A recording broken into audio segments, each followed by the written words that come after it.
નમસ્કાર દર્શક મિત્રો, વડોદરા ટુડે ન્યૂઝમાં આપનું સ્વાગત છે। પૂર્વ ઝોન વડોદરા મહાનગરપાલિકાની વહીવટી વોર્ડ નંબર 4ની કચેરીમાં ફરજ બજાવતા કેટલાક ચોક્કસ કર્મચારી ડ્રાઈવરના મિલીભગતથી પાછળ કેટલાક સમયથી વાહનોમાંથી તેમજ રોલર તેમજ અન્ય મશીનથી વાહનોમાંથી ડીઝલ ચોરવાનું કૌભાંડ, ષડયંત્ર, ભ્રષ્ટાચાર ચાલતો હતો તેવો અહેવાલ તેમજ સૂત્રો દ્વારા માહિતી મળેલ હતી અને વડોદરા શહેરના ઝોન 4ના પોલીસ અધિકારી તેમજ પોલીસ સ્ટાફે વડોદરા શહેરના પૂર્વ વિસ્તારમાં આવેલ વડોદરા મહાનગર સેવા સદનની વોર્ડ 4ની કચેરીમાં તપાસ અને સ્થળ ઉપર રેડ કરતા રંગે હાથ 3 વીએમસીના કર્મચારી ડીઝલ ચોરી કરતા ઝડપાયા હતા અને એમના ઉપર કાયદેસરની કાર્યવાહી વારસિયા પોલીસ સ્ટેશનમાં સોંપીને કરવામાં આવી હતી। ત્યારે સૂત્રોના અહેવાલથી લોકચર્ચા મુજબ અને લોક માહિતી મુજબ વડોદરા મહાનગરપાલિકાની વહીવટી વોર્ડ નંબર 4ની કચેરીની બાજુમાં આવેલ સંવાદ ક્વાર્ટર્સમાં મકાન નંબર 582માં રહેતા કથિત વીએમસીના કર્મચારી દિનેશ કહાર વીએમસીના સરકારી વાહનોમાંથી ડીઝલ ચોરીના ભ્રષ્ટાચાર કૌભાંડમાં રંગે હાથ ઝડપાયેલ છે। આ કર્મચારીઓ પોતાના અંગત સ્વાર્થ અને લાભ માટે તેમજ અન્ય ખર્ચાઓ પૂરા કરવા માટે આવી રીતે ડીઝલ ચોરી કરતા હોવાનું ફલિત થયું હતું તેવી ચર્ચા ચાલી રહી છે। ત્યારે હવે વીએમસીની વિજિલન્સ ટીમ તેમજ એન્ટી કરપ્શન બ્યુરો એસીબીએ વડોદરા મહાનગરપાલિકાની વોર્ડ 4ની કચેરીમાં ફરજ બજાવતા દિનેશ કહાર ઉપર કડકમાં કડક ખાતાકીય તપાસ કરાવી યોગ્ય પગલાં ભરવા જોઈએ તેવી ચર્ચા ચાલી રહી છે। સૂત્રોના અહેવાલથી લોકચર્ચા અને લોક માહિતી મુજબ વીએમસીના કર્મચારી દિનેશ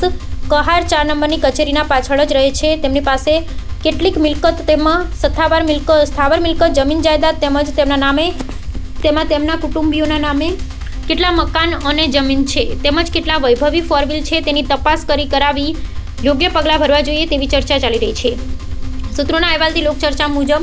વીએમસીના વોર્ડ 4ના કર્મચારીએ વાઘોડિયા તરફ લાખો કરોડોનું હાલમાં જ મકાન લીધેલ છે તેવી ચર્ચા ચાલી રહી છે। તેની પણ તપાસ કરવી જોઈએ કારણ કે આ કર્મચારીનો મહિનાનો કેટલો પગાર છે તેમજ કેટલો પગારમાંથી પીએફ ફંડના કપાય છે, ત્યાર પછી કેટલા રૂપિયા કર્મચારીના પગાર રૂપિયા હાથમાં આવે છે અને કેટલો ઘર વપરાશમાં ખર્ચે થાય છે તેની પણ તપાસ કરવી જોઈએ। અને આટલો બધો ઘર વપરાશ તેમજ અન્ય ખર્ચાઓ કર્યા પછી પણ જો બે નામે સંપત્તિ મિલકતો વસાવી હોય તો યોગ્ય કાર્યવાહી કરી તમામ મિલકત તેમજ વાહનો સરકારે ટાચમાં લેવા જોઈએ તે અંગેની ચર્ચા ચાલી રહી છે। શું આ ડીઝલ કૌભાંડમાં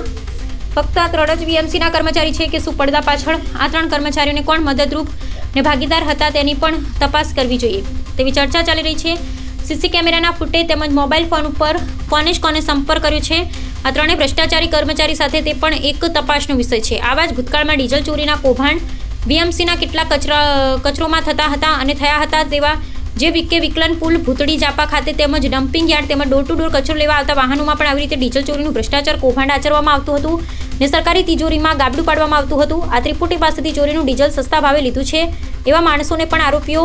બનાવવા જોઈએ। ભૂતકાળમાં કેટલા પ્રમાણમાં ડીઝલ લીધું છે અને હાલમાં પણ કેટલું ડીઝલ લીધું છે ચોરીનો તેનો હિસાબ તપાસ કરી ચોરીનું ડીઝલ લેનાર ઉપર પણ યોગ્ય કાર્યવાહી થવી જોઈએ।